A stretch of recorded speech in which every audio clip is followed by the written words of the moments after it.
80க்கு முன்னாலலாம் ஆடி மாதம் எந்த நல்லதும் நடக்காது தெரியல. துணி வியாபாரம்லாம் பாழா போயிடும்.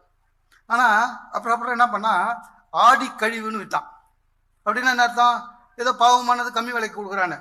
சார் என்ன புதுசாரி சார், கொஞ்சம் கொஞ்சமாக ஆடி கழிவு ஆடி தள்ளுபடி ஆச்சு, ஆடி தள்ளுபடி ஆடி திருவிழாவாச்சு, இப்போ டொமாக்கான்றான். சாதாரண நாளை விட ஆடியில் தான் நிறைய விற்கிது. ஏன்? வளர்ச்சி. அந்த மாதிரி டெய்லர் கூட அப்படிதான் சார், ஒரே மாதிரி ஜாக்கெட் தச்சுருந்தாங்க வேலைக்காவில். யோசிச்சான், புதுசு, சின்ன கை வச்சான், அப்புறம் ஸ்லீவ்லெஸ், அப்புறம் ஜன்னல் வச்சான், கதவு வச்சான்.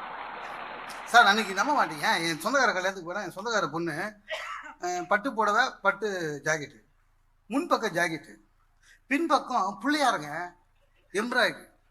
அந்த பிள்ளையார் நடுவுல எல்லாம் முதுகு தெரியுது வெள்ளையா, ஆனா பிள்ளையார் நல்லா இருந்தது பார்க்க. நான் பிள்ளையார் பார்க்கிற சந்தோஷத்துல குட்டி சோப்பு போட்டு பிள்ளையார்ல டக்குன்னு முன்னால வந்து அது என்னமா பிள்ளையாருங்க, நல்லா இருக்கா அங்கிள்? என்கிட்ட இதை விட ராஜகோபுரம், ராதாகிருஷ்ணா, ராம. நான் சொன்னேன் இது எவ்வளோமா வேலைன்னு. 35,000 அங்கிள் தான். ஐயோ, 35,000 ரூபாய்க்கு 1980 கல்யாணம் நட்டுவோம் சார். இனிது இனிது வாழ்க்கை இனிது.